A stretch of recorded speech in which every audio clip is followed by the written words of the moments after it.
Welcome to my sewing room. From the time I made my first Christmas stocking and doll dress, I have been smitten with sewing. Each year, I'm amazed at the wonderful fabrics and embroidery designs that come into our market. Sewing is about loving fabric. It is fun just to restack my stash of fabrics and dream about projects that I'm going to make. Let's get started and share this wonderful world of sewing.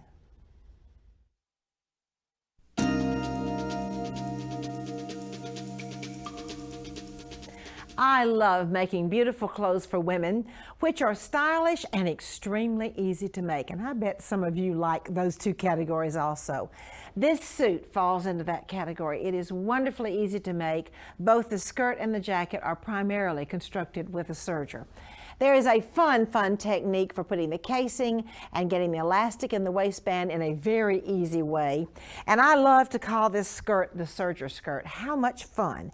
The edges are finished with the rolled hem setting. There's a little ruffle here, a little ruffle here, done in kind of a bright green thread just to give it that little oompa fashion statement. The jacket is linen and done with a blue and a green contrasting for the collar, a real pretty little green trim on the collar. For those of you that are fortunate enough to have an embroidery machine, this is the perfect place to do some embroidery for you. Really fabulous machine embroidery that goes all the way around the bottom of the jacket and the sleeves, and the cutest little serger finished, once again on the serger tie you've ever seen, and a really cute serger finish on the little bottom piece of fabric. Now let's just go over real quickly how easy this is to do by serger. First of all, you're going to finish all your serger edges. The rolled hem setting on the serger finishes the edges on the skirt, the little ruffles on the skirt, and you remember that cute little tie that closed the suit? Well, we're going to go ahead and finish the edges of that also. Now this is an interesting trick. To make the button loop for the button that goes on the back of the shell of the blouse, then I want you to see this is a rolled hem over a piece of elastic. And of course, you're going to use your serger to finish your interior seams. I'm so happy to have as my guest today, Sue Hausmann. Sue is the host of the PBS sewing series, America Sews with Sue Hausmann. She and I have been sewing friends for over 20 years. Sue, welcome to the show. Thank you, Martha. It's great to be here, and I love this suit. It's fun to wear, too. It is. And I would suggest that our viewers first, when they're beginning a project like this, open up the pattern and find ways that their sergers can help them. And so read through and circle all the places that you can use serger techniques. And the first serger technique that I chose was rolled edge, as you mentioned. So while you're set up for rolled edge, you want to do all of the rolled edge finishing. Many of these pieces were hemmed with little turned hems, but why not use the rolled edge? It's so much quicker. And on the upper and lower looper, and on the needle, beautiful rayon threads so that you have a beautiful rolled edge. And here you see on the shell that's part of this pattern, the hem, and of course the hems on the ruffles. But what I'd love to share is that the placket is even rolled edged. Isn't that cool? I love that. Very fast placket. And then you mentioned it, the minute I saw that there was a little loop there, I thought, oh, while I'm roll edging, I'm going to slip a piece of the corded elastic, the round elastic, into the hole on the front of the presser foot of my serger and just cover it. And always make some extra, because I keep this all in a box. You never know when you're going to need green button loops or anything like that, right? I love that technique. I'd never seen that before, and certainly had not thought of using a serger. Right. Well, after you've cut out, then the next step, of course, the jacket.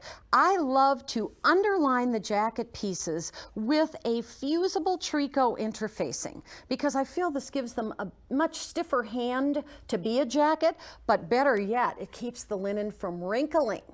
So wonderful idea. Simply cut out that piece of fusible interfacing and steam it well before you fuse it down, because that'll pre-shrink it. It goes, kind of shrinks up.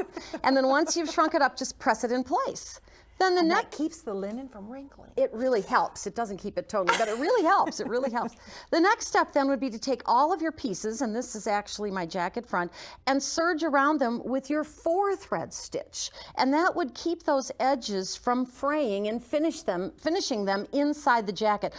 Most people know to do that, although I want to be sure they do it before they put the jacket together, because Okay. it's so much easier to serge around all those pieces before you construct it with your 4-thread finishing. Now, here's something that's really a time saver, and I know our viewers will love this because you can actually do darts with the serger. Oh, come on. Oh, come on. Well, let's do it. Okay, she didn't believe that. Mark your dart, love it. and then simply go ahead and stitch, and you'll see that with my 4-thread serge, I'm actually stitching my dart. Now, wouldn't this be a less bulky and nicer finished dart inside that jacket? Absolutely. So there you see, we've done our dart, and it's all finished, and that's what it looks like on the inside of your jacket, and that's what it looks like on the right side of your jacket. And then simply press it to one side. Now What do you think about that? That is a new one for me, a serge dart. What would my mother think about serging her darts? I don't know. But serge all those edges and all those pieces, because that's actually going to save you a lot of fuss later on. But Martha, obviously the seams that are on the silkies, that's what I love about serging, can be done on the serger without finishing those edges. The jacket, we actually would finish the edges, sew the seam with a straight stitch, and press it open. And we do that on anything with a hang, like a jacket. But here you see we have a serger seam on our skirt.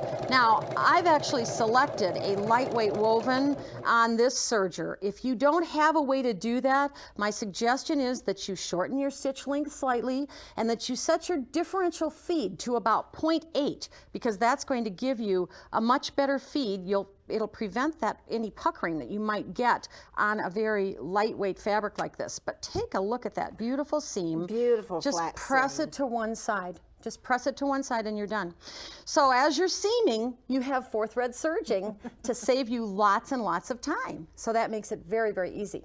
But one more seam trick that I'd like to share, and that is the fact that when you're doing a shoulder seam in just about any garment, you know, shoulder seams are usually on the bias, and so it's important that we stabilize them. So here's our shoulder seam, and we could use ribbon or something, but one of my favorite tricks is to actually cut the selvage off of your fabric with your rotary cutter.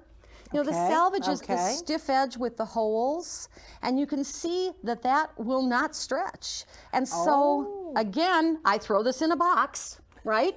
And I have all kinds of pieces of selvage, all different colors, and those are just perfect when I want to go to my serger or my sewing machine, and then I want to simply serge over this. Now, you can feed this through the hole in your serger foot, or you can simply, and by the way, I'm not even raising my presser foot. I probably should show that, but I basically find that it's very easy to do that. And at the beginning of a seam, if you'll stop with your needle down, raise your presser foot, and bring your tail around in front of the cutter, that's a quick way to actually tie off the beginning of your seam. But you see now that we're sewing right through that tail of serger. It's hard to see it, that tail of selvage. And what that's going to do then is stabilize that bias so that when this is hanging on a hanger or hanging on your body, you'll never have a stretched out shoulder seam again, right? What wonderful trick, Sue. Thank you so much. And now we have some sewing inspirations for you.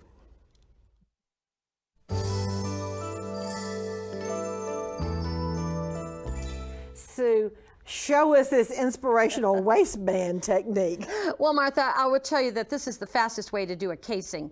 We call it the casing hem fold. You do it in the flat, and then you slide your elastic into it, and you'll see that I have a smaller piece here in a solid where the casing is folded down and pressed at the top of the skirt, and then you fold that casing under to the right side. We have it wrong side up. We're folding it under to the right side like you would fold a blind hem, except in this case we're actually leaving a little bit of an edge sticking out, and we can trim that edge off. And now we simply serge along that edge, and voila, let me show you what we get. There is our casing ready to have that elastic inserted. The reason we call it hem fold too, have you ever seen little cuffs like that? This could be a flat cuff at the edge of a blouse, hem, a sleeve. Oh, what an easy, that wonderful fun? technique. Slip the elastic in and we have a comfortable skirt. Right. Oh, and you know what? This is so adorable. You know how I love ring bearer pillows. And why don't you just tell me what is on this gorgeous little pillow, which I do see the serged edge. Serger rolled edge on that ruffle, of course, and this actually is a cross-stitch embroidery design that comes on a CD, but you can add the lettering in customizing program, one of the software programs, or on the machine. You can actually bring in letters and dates and make a darling little ring bearer pillow that will be kept forever. And I don't know if you can flip that over and show really quickly that it's got a little handle because for little boys need to have something to hang on to as they go down the aisle, don't they? Okay, I just love this. Thank you so much. And you know what? Sue has some scrapbooking ideas for you next.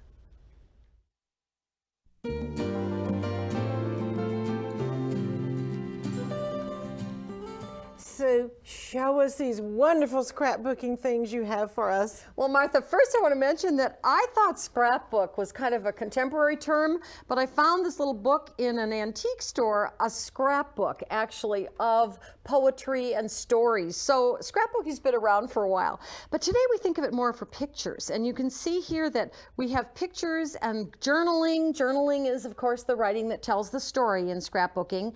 And we've done it with stitching. Most people use glues and tapes and other things, but of course sewers will enjoy so much doing scrapbooking with stitching and playing with all the decorative stitches on their sewing machine. These, of course, are grandkids and a wonderful time at the park, and you can see that you can bring in buttons, you can bring in tear papers, you can bring in yarns, you can bring in all kinds of fun things, and it's very easy to scrapbook on the sewing machine. Pretty threads, I love the rayon threads for this purpose, and an 80 needle, and then simply select a stitch that is not too built up. A satin stitch, I'm sure you understand, many stitches would puncture the paper.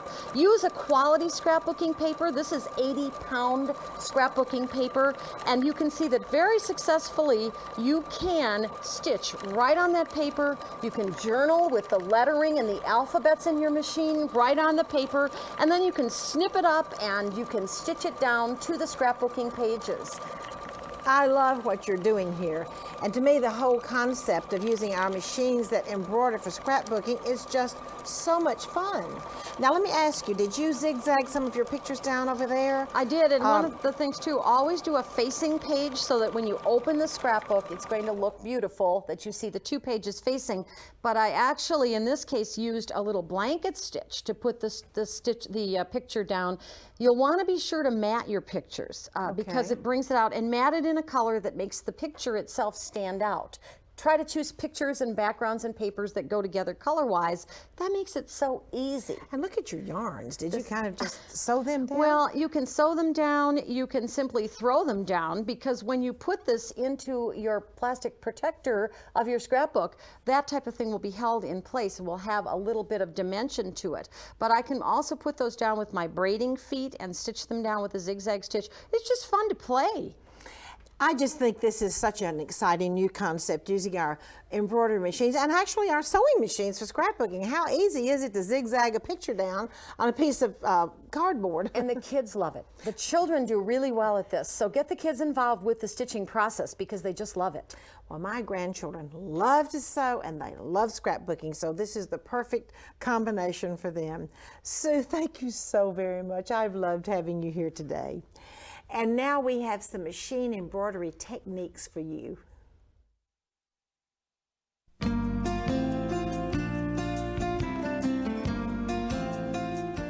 I'm so happy to have today as my guest, Lindee Goodall. Lindee is Vice President of Creative Designs for Cactus Punch.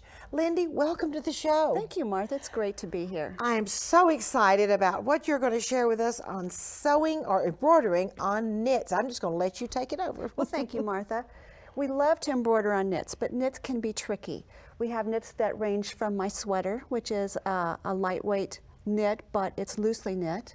And then we have knits like t-shirts, and we love to embroider on t-shirts. But there are some tricks. We want to make sure that we select the right kind of design. This kind of design is actually a marginal design for this t-shirt. This has over 12,000 stitches in it. It has quite a lot of fills. It has running stitch outlines. And if we aren't careful, those outlines won't be where we want them to be.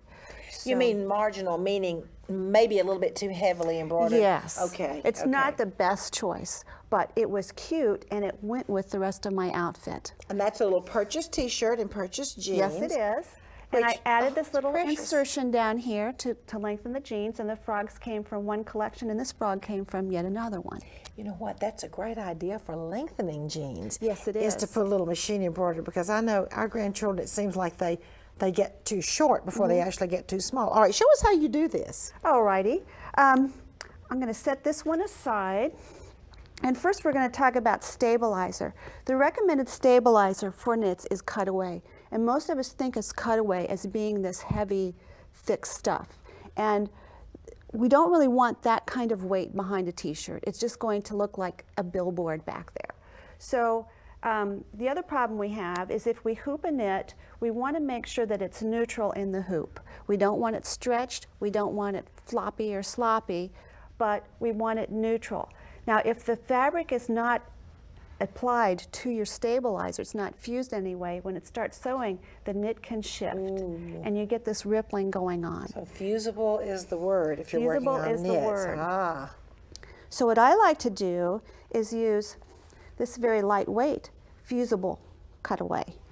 This is very soft, it's very drapable, but it doesn't tear.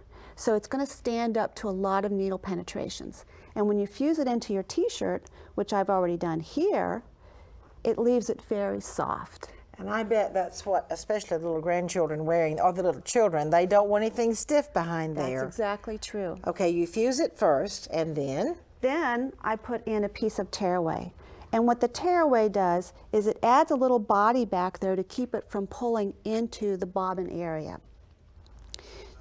Small t-shirts can be very hard to hoop, and I've actually almost turned this one inside out. And you're just going to have to watch this as it embroiders to keep it from being pulled in and sewn into your embroidery. You do always hoop a I t-shirt. do always hoop a t-shirt. Just kind of slips inside if you don't. I like to put things in the hoop whenever possible. Okay. I just think it adds to the stability of the whole piece.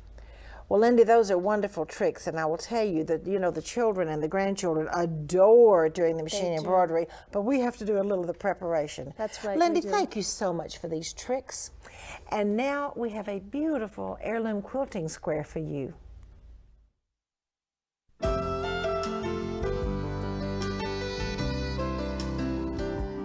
I absolutely love this heirloom quilt, this beautiful baby quilt done in white with the ecru laces. Now the technique I'm going to share with you today is one of my all-time favorite heirloom techniques. It's called Magic Madeira Applique.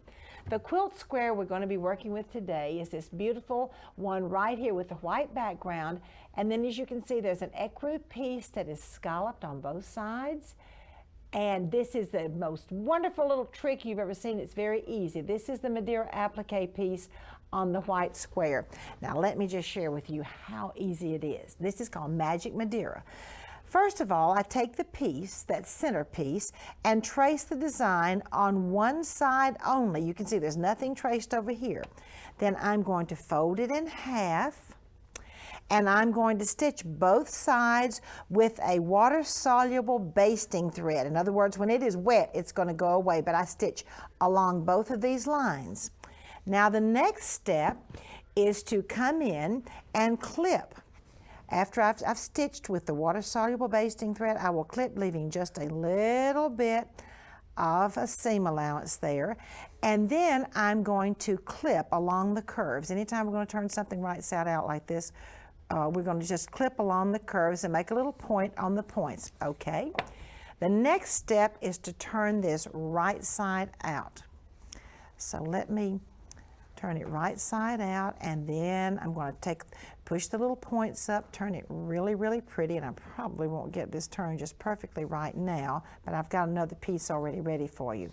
All right, I'm going to turn it right side out, and then I'm going to spray starch and press. Spray starch and really, really wet this line where the water-soluble basting thread is. I'm going to really, really wet it with spray starch, and then I'm going to press it bone dry.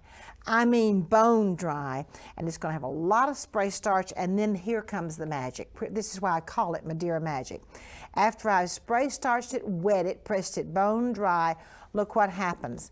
When I pull it open, all of a sudden, this beautiful Madeira piece with both of the sides completely finished has been folded in. Now I'm ready to press it. This is such an easy technique. All right, let's do that one more time. Remember, I spray starched and pressed it bone dry, and then I have the fun. I always love to do this. It just goes pop, pop, pop, pop, pop. You probably can't hear it, but it just goes pop, pop, pop as I open it. Now my quilt square, I needed to mark the center points, so I will line this up on the center points, put it right in the middle, and then I will pin. Now I'm going to show you a couple of ways of attaching this. First of all, I have stabilizer. Now, if you would please look on this side, I have attached this just with a zigzag. You do not have to have the Madeira applique or pin stitch. I have simply zigzagged this side down, again using stabilizer, but that is a zigzag. Now, if you have a machine that has the Madeira applique stitch, you might want to use a wing needle, because I love wing needles, or just a large needle, maybe a 100 or 120 or a jeans needle or a top stitching needle. But I'm doing a Madeira applique stitch. Once again, I have a paper stabilizer, a tearaway stabilizer underneath here, and I'm doing a pin stitch. Now, you know, no sewing machine company in the world suggests that you sew over pins, so please remember, don't sew over pins. This is the beautiful Madeira applique stitch, which is also called a pin stitch. It's also called a point de Paris stitch. Now let me stop.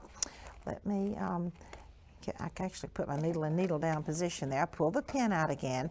I'm doing the Madeira applique stitch with a wing needle, absolutely using stabilizer.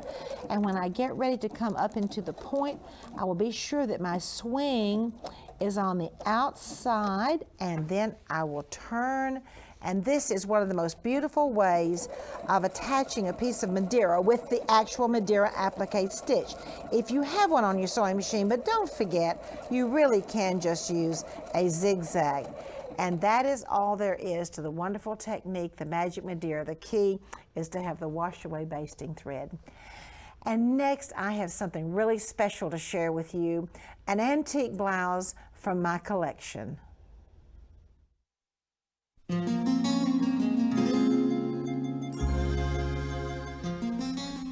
This wonderful blouse was given to me by my friend Sue Hausmann. It's really interesting. I think I see some things here that might not be evident at first glance. The blouse really looks as if at one time it were a Victorian blouse of around 1900, and maybe it came on up and had a high collar. Now this blouse as it is now is almost a 1940s style, because there is a Swiss piece of insertion that has been mitered, has entredot on either side, and the neckline has been lowered. I really believe this is not the original neckline. Of course, the beautiful release tucks are here, 3 on each side. The wonderful Swiss eyelets, Swiss daisies and Swiss eyelets, more tucks, 1, 2, 3, 4, and then the centerpiece of Swiss embroidery. And those features go all the way down the front of the blouse. Now, one other reason I think that this is a conversion blouse, and by the way, when a blouse has been converted from one era to another, they're traditionally called conversion blouses. This piece, which also matches the next piece, just doesn't look exactly like it went there. So I think this blouse was converted maybe from one of this lady's grandmother's or great-grandmother's blouses. The back has tremendously beautiful details. It has 1, 2, 3, 1, 2, 3, 1, 2, 3, 3 sets of 3 tucks, really pretty buttons and buttonholes down the back. But do you see how it's a little bit short in the back? That was traditional with the blouses that had a little band on the bottom and they were gathered in. So I can truthfully tell you, I think that's a conversion blouse. Thank you for joining me in my sewing room today. I'd like to invite you back next time.